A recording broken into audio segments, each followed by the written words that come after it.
Welcome to China Tech Talk, the weekly discussion of technology and startups here in China. I am John Artman, editor-in-chief of TechNode, as always, joined by Matthew Brennan, founder of China Channel. And so I just said weekly, but I think that if you are a regular listener, you'll know very clearly that we've taken a bit of a hiatus, an unplanned hiatus, I would say. Both Matt and I just got super swamped in our day jobs, if you will, and it's just we're just now kind of getting back on track, but we are implementing some things to make sure that we don't have this long of a radio silence any longer.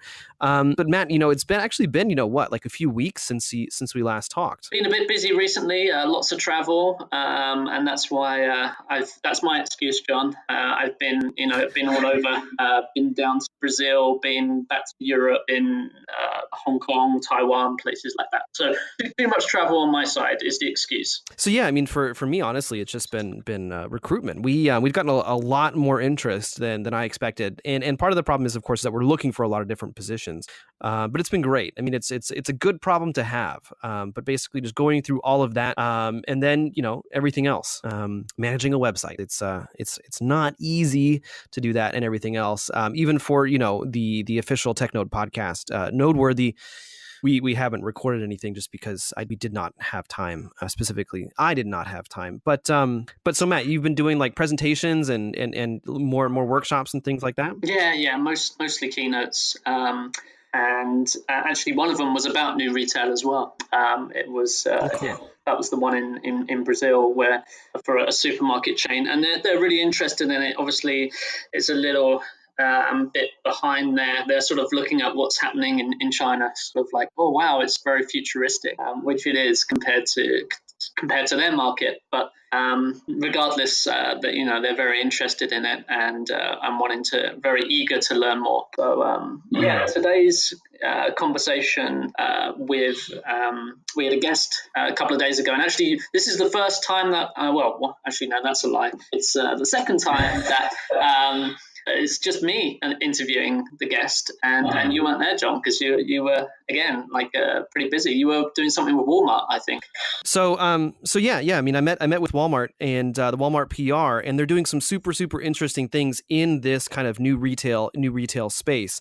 It's slightly different from what I understand from what Alibaba and what Tencent are doing, but Walmart is working with JD, which is part of the Tencent ecosystem, in particular with JD Daojia and in some other areas. And I'm not sure how much exactly I can talk about it, but all I can say is from what I was told, they're doing some super interesting things in this area. And the area specifically, of course, is this new retail kind of tech makeover of the offline retail space. And so, Matt, you talked with Stephane Monsallier about this, and most of the conversation actually turned out to be about Alibaba and kind of what they're doing with Hema. Yeah, I wanted to focus more with Stephane on Alibaba's place in the ecosystem and lead on from where we left off in the last podcast. I think he was saying he definitely gave away some great insights, and it's clear that from what he said, the industry is really is at a critical stage right now, and people they don't know what's going to happen. It's unclear the direction for a lot of brands, the future right now, and a lot of people are anxious. I won't go into it too much because he'll explain it himself later on. But I wanted to get him on because I know that I've known Stephane for a couple of years now. He does workshops in this area. So I thought he was the perfect guest for us to bring on because he talks about this area so much. And he, having been in China for around 15 years, I think it is now, and through that whole time be involved in helping international brands have a presence in the Chinese digital ecosystem on Alibaba, on WeChat, places like that, and doing a variety of different services for them. He's got the knowledge, he's got the insider knowledge, and he had to hold back in a few parts and couldn't say a couple of things. But even so, there's a couple of really good insights in the conversation, I think. Yeah, I mean, I think that I think Stephane, this is one of the great things about bringing on a guest guest like him is that this is, the area that he works in specifically. Like we've had guests like, Manya Kotze from What's on Weibo, who's very much like kind of an observer. We've talked with Daniel Ahmad, who, at Nico Partners, who again, he's kind of an analyst, and he, his role is kind of similar to what we do at TechNode in a way. But then, talking with someone like Stephane is always really interesting because this is his work, this is his job, and so he understands it from the inside. And I think because of that, he can really see some of these trends, and he brings a super interesting perspective, I think, to Alibaba's strategy with Hema. But I don't want to give it away too much. I would say, it's up to you guys to listen. And with that, we give you Stephane Monsallier. So, Stephane, thank you for spending the time to be with us today, or to be with me today, and talk about this topic. Thank you for having me. First off, for our listeners who aren't so familiar with you, perhaps you could just give us a bit of a backstory on what you do and how you're involved in the China tech scene. So I founded here in Shanghai a company 14 years ago, and we co-create with brands new experience in store, leveraging technology, leveraging all the systems and all the Chinese ecosystem.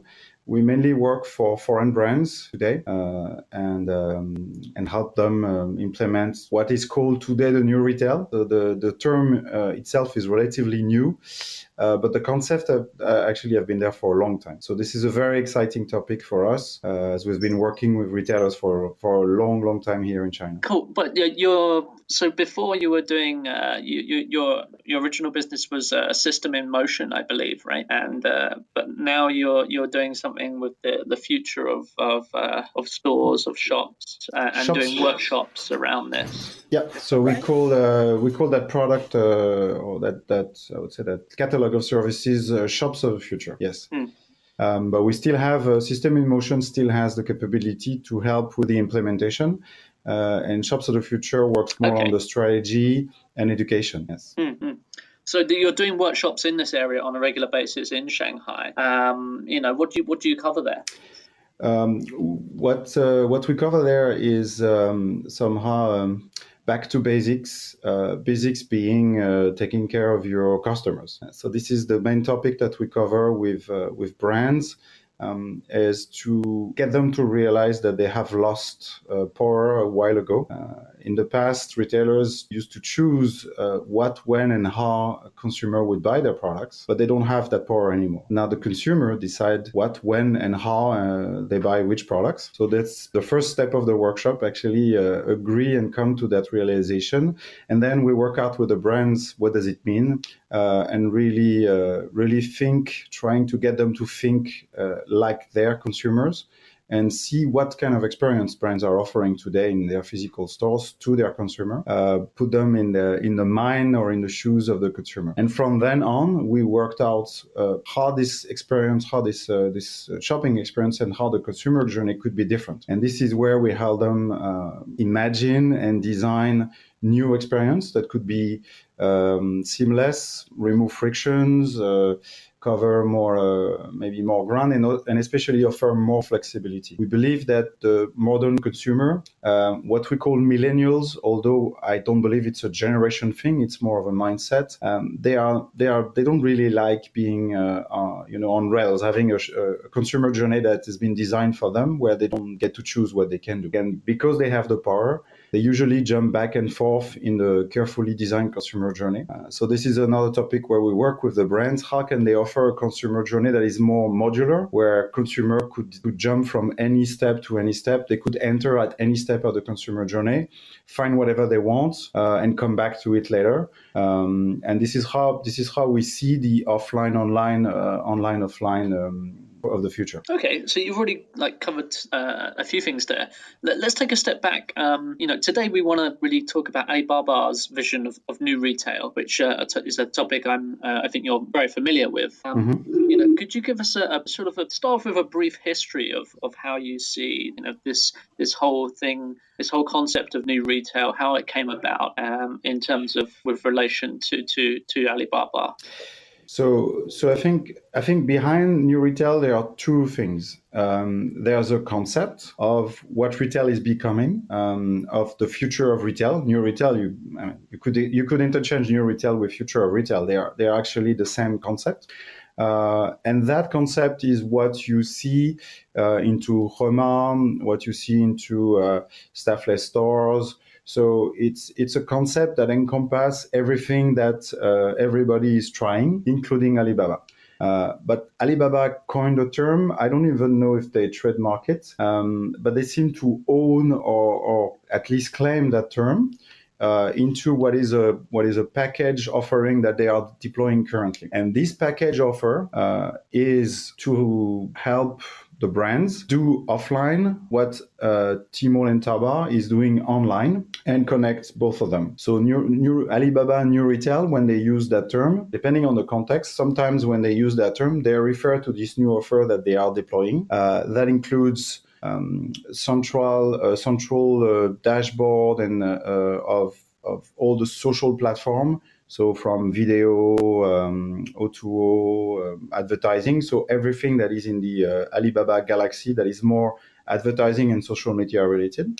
CRM, so embedded cross-channel CRM, where brands can get information of offline purchase, online purchase, and aggregate a 360 view of their consumer. And then all the marketing automation tools that come with it, and the capability to deploy promotion and discounts that are both online and offline. And then all the cross-channel capabilities of order online, pick up in store, deliver at home, return in store. And connects very, very deeply the online and the offline world. So this is what Alibaba is currently deploying, plus something that is new to Taobao. I mean, they've been deploying it already with a few hundred brands. The easiest way to describe it, it's a service account. It's a kind of service account inside the Taobao app. And what is not clear, what we were trying to figure out, it's not clear, but it seems that it also connects to Alipay. But this one is not very clear yet. Okay, so there's a lot going on there. It seems like they've got a package of different tools, different services which they can implement and add value to the brands and add value to their store partners as well. What really is adding the most value here to the experience? Do you think, Stephane? Like, what's are there parts of it that are adding that are really more important than others, and if so, what are they? So that would be. I think it will depend on the brands, depending on the brand strategy, what they want to achieve, how they see their physical space, their shops, and also what they are missing today. There are different. Brands that are a different level of experience that they offer online, and level difference of experience that they offer offline, and different level of integration. A typical scenario where you order something on a flagship store on Tmall, it's delivered at home, you have a question or you want to return it, or it has been damaged. You step into a store, a branded store, physical store, you ask for help, or maybe you want to return and exchange. Many brands still today are not able to cover that need properly because they cannot recognize you as a customer because you didn't buy it offline, you bought it online, and you bought it on Tmall. So this is a problem that Alibaba is solving, where that full integration, that full online-offline integration makes you a customer across channel and gives the brand the capability to really see you as their customer, no matter what channel you cover. Same thing with viewing you as a single customer with a 360 view of your purchase. This is also something that some brands still struggle today. Alibaba is solving that problem. A loyalty card. So there's also that is also part of the new retail offer. There's a loyalty card that is there, ready to use, where brand can set up their loyalty programs, the tiering, the way the mileage works. The only caveat to all these all these beautiful features that most brands need, if not all of them, is that this only works within the Alibaba ecosystem, which is more or less half of the Chinese system, or a third, depending how you look at it. Right, exactly. So how do they get around? I mean, it's the same with the ecosystems here being so split between Ali and Tencent, but for retail, maybe Ali and JD and other partners. Does that create issues? So this is actually for me, this is the topic, and for me, this is the big topic. Since I would say since Chinese New Year, since everybody came back from the spring holiday, there's a tension on the market, and it seems that the two ecosystems, so Jingdong, Tencent on one side, and then the Alibaba Group on the other side, they seem to get further apart, and the gap between the two ecosystems seems to be larger, and that brings to an important question that I guess a lot of brands are asking themselves today, which is, will brands have to choose between the two ecosystems? Is it possible for a brand today to have a WeChat account, a Jingdong store, their physical locations, a Tmall flagship store, operate through partners and distributors? So are brands free to continue and deploy all those channels together?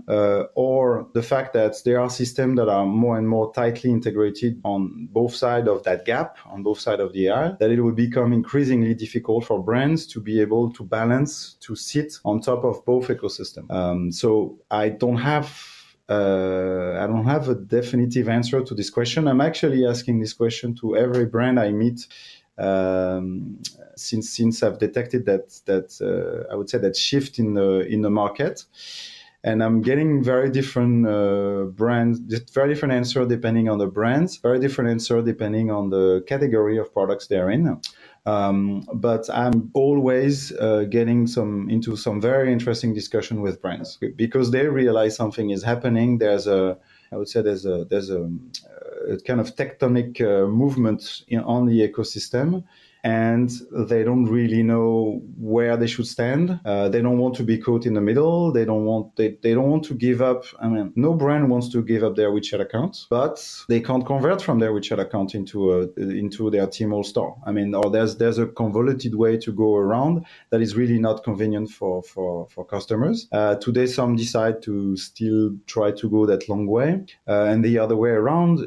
If the loyalty program is being stored inside Alibaba and New Retail, they will not be able to capture information that are coming from the other side on WeChat side. So it is a concern for brands. There seem to be some very big deals that, especially so on the big supermarkets, it seems that some have choose one side, others have choose the other side. And when they choose one side, they seem to remove what they had on the other side. Don't know really if it's because it becomes very inconvenient or if it's part of the deal. They're very cautious about the information they share. But it seems that we are moving into a retail environment where there will be brands with allegiance on one side and other brands with allegiance on the other side. Which leads to another question: how will consumer react to that?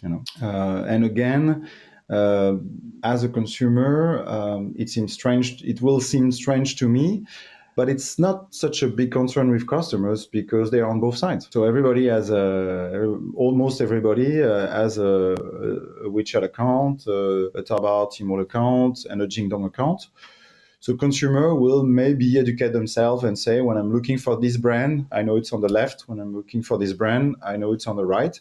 So consumer may adapt to that, but brands have a very, very hard time making up their mind, I think. Yeah, as of a few days before us recording this, there was some news that Walmart, for example, in Southwest China has stopped taking Alipay, and that surprised me. The way they did that, I think, was the first time I've seen notices going up in supermarkets quite clearly. Shutting down a payment option which they were already using, and then announcing promotions for the rival one.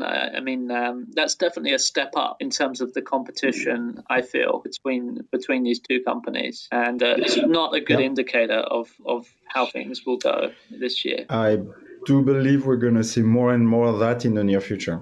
And that brands are going to take sides. Again, it's a mix of convenience, having an integrating system on one side, and probably also part of the deal, contract, or reading between the lines.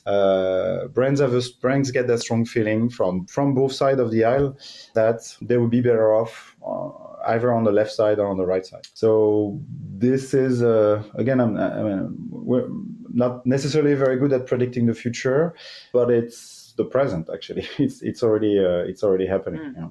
Again, consumer will survive that. They will adapt. Brands may or may not. And there's a third player, and I'm very interested, involved, and actually concerned. There are agencies and consulting companies. So brands are starting to challenge their agency to give them guidance and help them to design a strategy based on the new products that are coming out. So it's not very clear what are the freedom or what is left to creativity. Once you have fully integrated system, once the online and offline strategy has been established, and knowing that every campaign deployed on Tmall online has to go through the campaigns, and they have to fit with the calendar of the platform, because the platform has its own strategy and the platform they have their own days. 11/11 being the big one, but there are many promotions that are already scheduled, and they are scheduled at the platform level. So this is understood for the online platform, and this is there. And Jingdong, they have the same strategy, and they create this same opportunity of marketing where they finance part of it, and the brands have to finance also part of it. But we are seeing, again, trying to read between the line and trying to look into my crystal ball, the fact that they are now coming with offline tools and integrated CRM, that probably means, or most likely means, that this will have an impact on the offline marketing campaigns, and that the discount and promotion will have to follow the same strategy and will have to follow the same planning. So online is going to influence offline because this is an ecosystem that is merging and that is going to be tightly connected. So this being said, if this happens and this becomes reality, creativity of the agencies and the consulting company and the brand themselves will have to live within these constraints that seem to become more strict, and it sounds like brands may lose some freedom if that is what's happening in the near future. For a brand, what is got a lot of questions actually, but let's start with this one. For a brand, what are the relative advantages and disadvantages of the two sides? So I think the disadvantages, the one I see is the one I just described. I think the way the tool are designed and the way the tool are integrated, they will put some constraints on what brands can do, promoting their own brands. The advantage is that they don't need to invest in technology. The technology is already available in SaaS. Developed, maintained by the Alibaba group. The feedback we had from the brands who are testing it is that it's well designed, it's well architecture, it's well thought. So Alibaba made the investment. So the technology investment is already there. The brands just need to sign at the bottom of the page. And it seems that they're also taking care of the integration with their POS. So they're taking care of the integration with the shops, with the inventory, connecting that with sales. With the mobile, they link it back to the mobile payments. And then there's that simplifies a lot the deployment of a true omni-channel strategy for brands. So you were talking about the advantages and disadvantages in general, I think. I was trying to get more about the disadvantages and advantages of Tencent, for example, compared with Alibaba. So the two sides of the L. So from the discussion I'm having with the brands, it really depends. It really depends on their product category. So Jingdong being very strong in computers and electronics and home appliance, consumer electronics, brands will get more traffic on that side. Alibaba seem to have a better position and a better offering in fast fashion, cosmetics, skincare, hair care. So if brands are looking for traffic, because if you go on a platform, you want to grow your brand, the one key factor is how much traffic and how much sales you can make.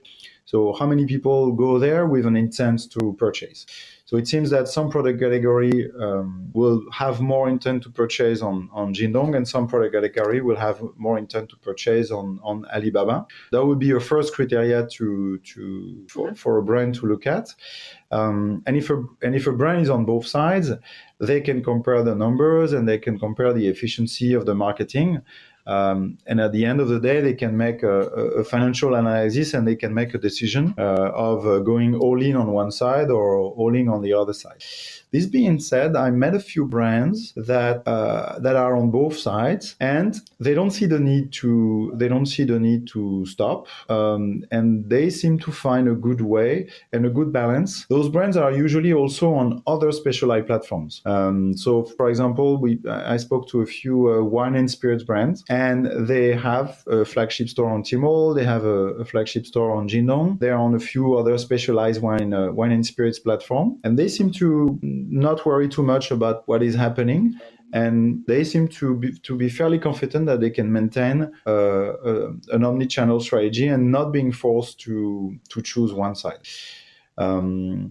After that, WeChat is very different from what Alibaba is offering, because that service account, I think they call it the brand something. I forgot the name they gave it on Alibaba side, but service account have been here for years, 10 or 5 years. Brands have a lot of followers there. Versus when a brand opens today their Taobao, let's call it the Taobao service account. They have no followers and they have to drive their users. It can ramp up fairly quickly, because if they're making purchase, it would be easy to push people to follow their new account on the Taobao side. But they still need to build that audience. They need to have a content strategy. They need to push that on the other side. So they have to build that, and it is not yet as popular as WeChat is.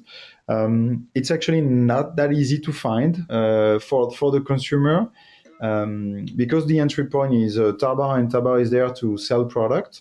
It's not easy to find it. So the right way to follow it, and the way brands are deploying it, is that they deploy a QR code on their shops, and from the QR code there's a direct access to follow that account. But after you follow the account, it's not easy to find it back into your Tmall mobile app. So there, I think there's a disadvantage compared to WeChat, because again, it's a very new product. The mini programs, of course, there's no equivalent of mini programs. There are no equivalents of mini games, this being very new. And it's not clear yet how much brands, and again, their agency and consulting company, will be able to create as engagement on the Taobao side. So all the creativity we see on WeChat, we're kind of looking for it, because I mean, just thinking about myself and being here to work with brands, if tomorrow I meet a brand and the brand says I'm all in on Alibaba, what kind of engagement can I offer on my followers on the Alibaba side? Today I don't have an answer to that. And all the creativity we are deploying with brands that are on WeChat, we don't know how we can apply that to Alibaba yet. Maybe because it's new, maybe because they haven't documented it or they are not pushing it. Maybe because they don't have an ecosystem strategy the way WeChat has, where WeChat is offering a true platform where creativity is actually welcome.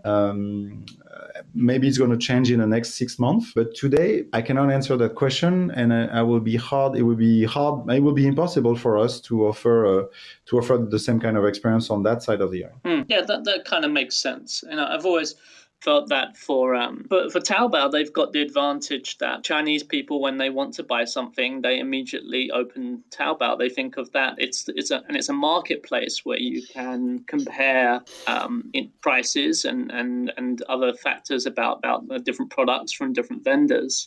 So that comparison aspect is really strong as well, which WeChat doesn't have. But then WeChat's advantage would be that it is an ecosystem, as you said, and people are just spend a lot more time in WeChat. You don't need to open Taobao every day, but you do need to open WeChat many times a day, and so there's a lot more opportunity for brands on the service account to catch attention. Yeah.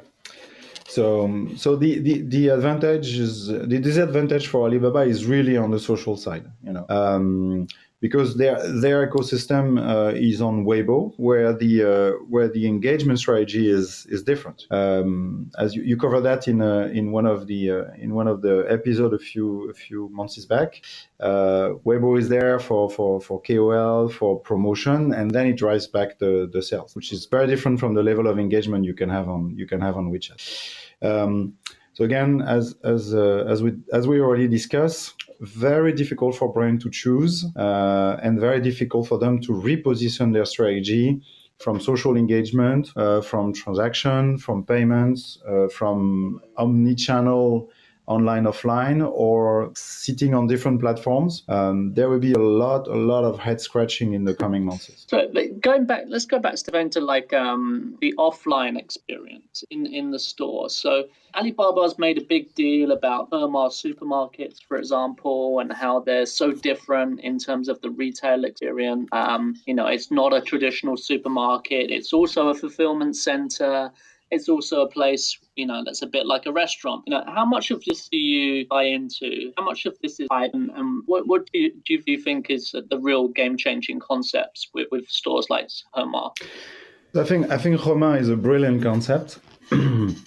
Because basically the way I see Hema is a fresh goods warehouse that takes care of fulfillments that you can visit. So you can go there and visit, and you can see the products, and you can test them. You can have lunch there.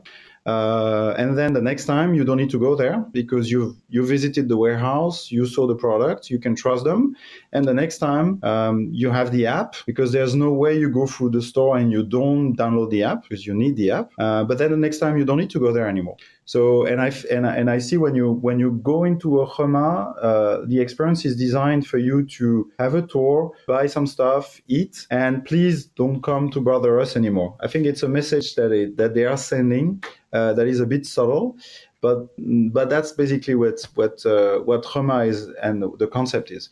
And a typical day at Hema, if you go there maybe outside of lunchtime, you will have more people doing fulfillment than customers that are actually shopping. And I think that's exactly what they are looking for. So this concept works well for Hema, and it is a new concept, and I don't have the numbers, so I can guess that it's financially viable. Maybe it isn't. There's a question mark there. I don't think they've published anything on that regard. But it doesn't look that it's something that they want to sell as a concept. I think it's a business unit, and it's worked well, and it takes and it's probably starting to take an interesting market share here in China in major cities. But I don't see it as something that other brands want to copy. It's going to be interesting to see the deal that they made with Auchan. Is it what they want to do? Are they going to make Auchan a Hema Auchan? Is it what they have in mind? This is going to be very, very interesting. If this is the plan, I think it's very smart, but I don't know. And I'm trying to ask that question, but I'm not sure I will get an answer from them. And if I get, maybe they will ask me not to repeat that on the podcast. But I would see this as a very smart move to recycle all the real estate into a new concept that is Hema. because it's brilliant. It's very innovative, very disruptive, and they can expand that in terms of real estate. So let's see what happens with Auchan. Let's see how that deploys. There was another news actually that is not China related, but there's a similar deal that just happened, I think, day before yesterday in France, where Amazon made a deal with Monoprix. Monoprix is I would say a quite high-end supermarket, city-centered, small space. So it's a really upscale convenience store.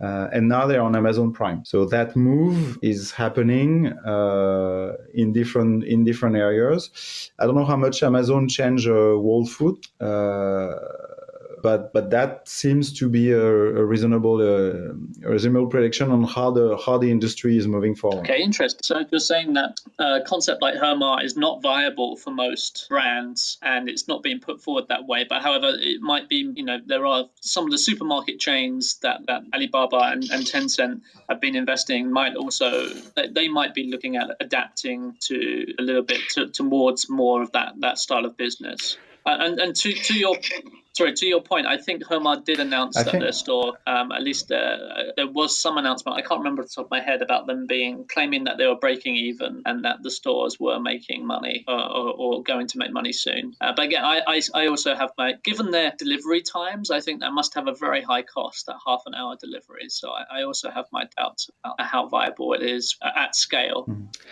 But I think the model is really disruptive. So it would be very difficult for a traditional supermarket to have a smooth transition towards a Hema model. It's a revolution. It's not an evolution of the model. So again, the only way I see is wiping out a piece of real estate, completely break it down and rebuild it using the Hema formula. But because the space is organized slightly differently, and they're using smaller footprint somehow, and the staff requirement is different. They don't have the same processes. They don't do the same thing. So it's not an evolution of a supermarket; it's a revolution, and it's pretty disruptive. That's why I'm very curious to look to see what's coming out, and see if it's this new model they want to apply to existing pieces of real estate. If there is something in the middle, that is going to be very, very interesting. But I'm not so sure where it's going. They're not very vocal about what they want to achieve. That's interesting that you see it as being so disruptive. What would you say if you were to break down that disruption? Why is it so disruptive? Because it's not a shop. It's a warehouse. It's a warehouse that you can visit. It's not a shop that delivers, which for me, it's built the other way around. With fulfillment first. Yeah, it's fulfillment first. And they have, so the staff is there to fulfill the online orders. Where in a supermarket, the staff is here to maintain the shelf and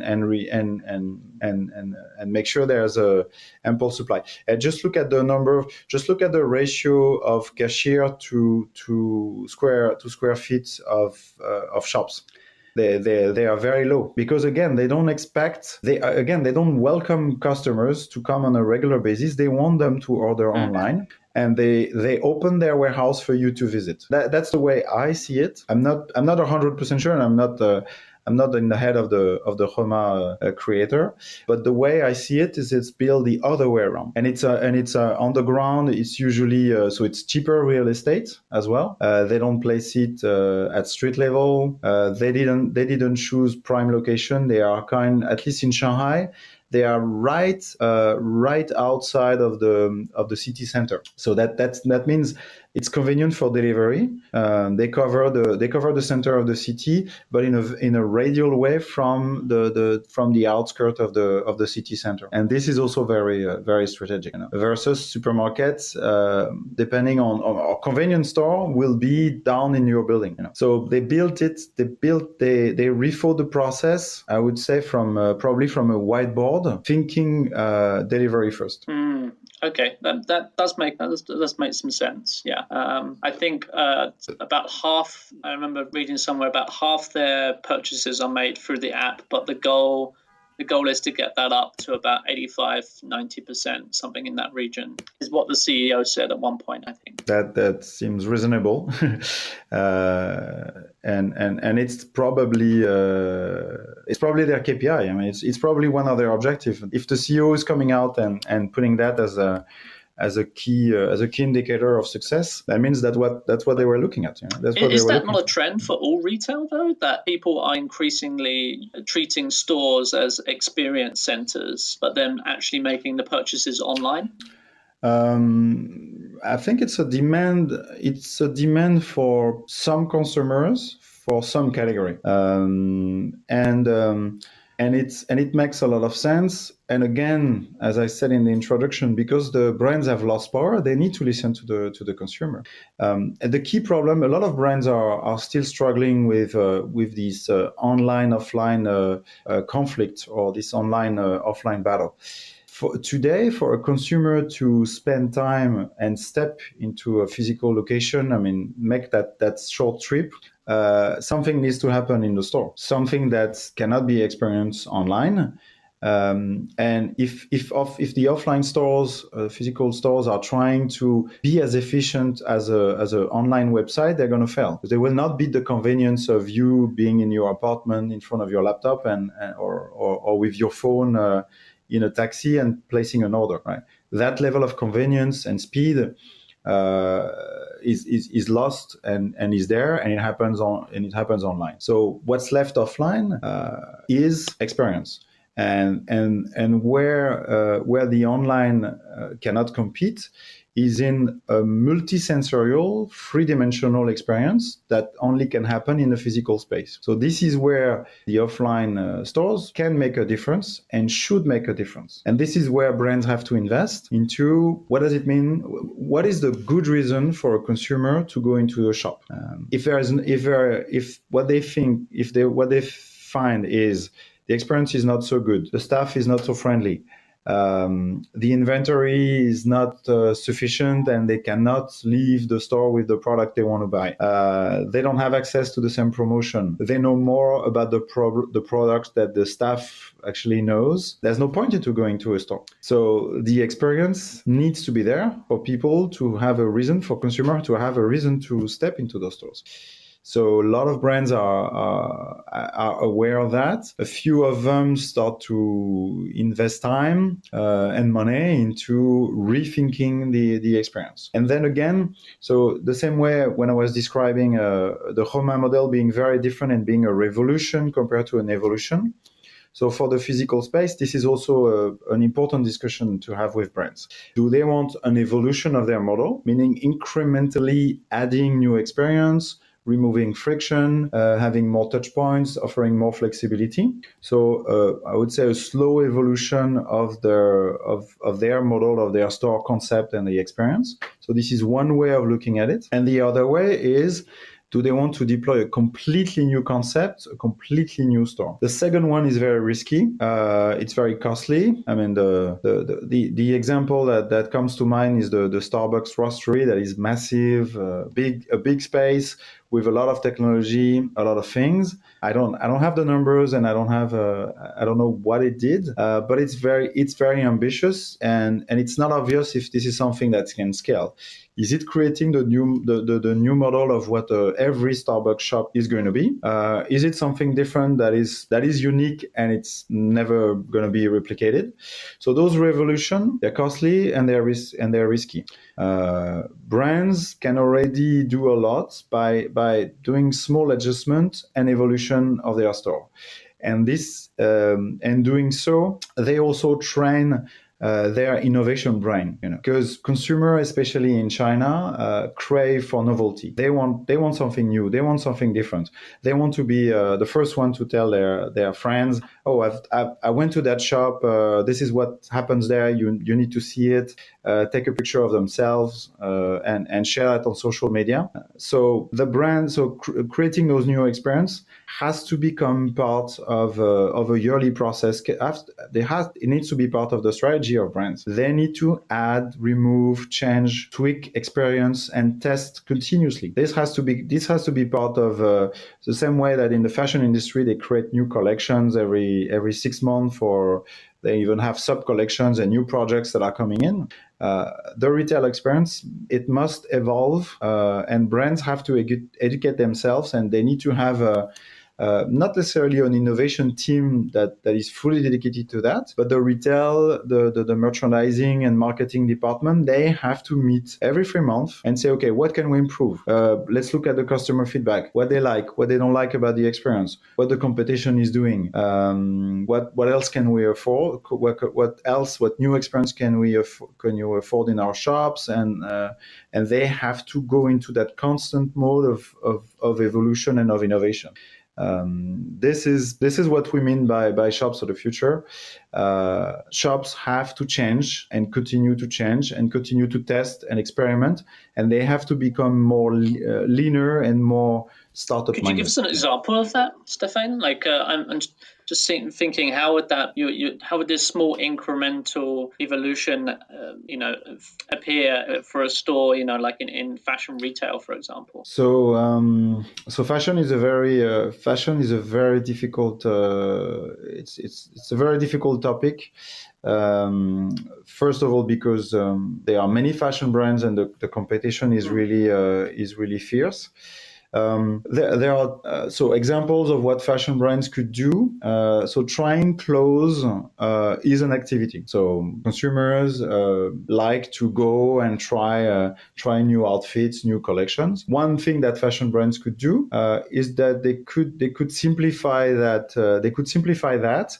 And they could make it easy for for customers to come in, and for their VIP customers to rent a fitting room for a year, a spacious one, where they could have the clothes that have been prepared for them to try on. There could be suggestions of mix and match of what they could try on.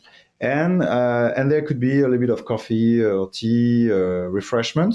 So it can become an experience instead of being just the traditional fast fashion where I come in, I browse, I find the clothes, I queue for the fitting room, I go inside, it's not my size, I need to get out, I need to change. So recognizing that trying clothes on with a few friends in a larger fitting room, taking pictures of themselves and sharing them on social media, that can become an experience. And if a fashion brand wants to offer that, again, they have to rethink the way this would work, because it's not centered anymore about the transaction, about that very traditional way of that a fast fashion shop operates today.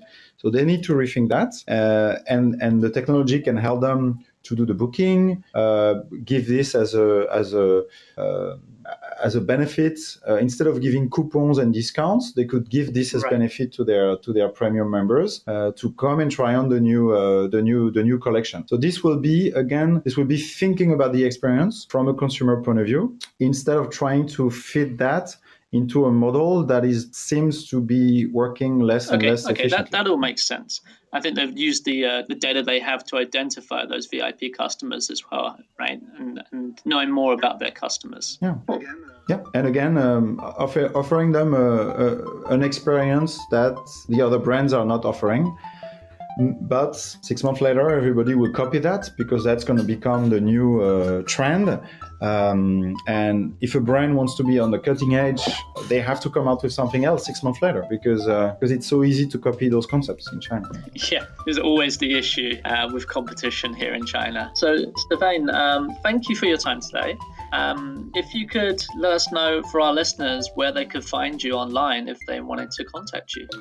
I guess the easiest way would be to find me on LinkedIn, and then from there we can carry on the conversation we chat via email or physically. But LinkedIn, I think, is the easiest way to get in touch with them. Okay, awesome. Thanks for that, Stephane. And and thank you for your time. Thank you, Matthew, for the opportunity to discuss that very, very interesting topic.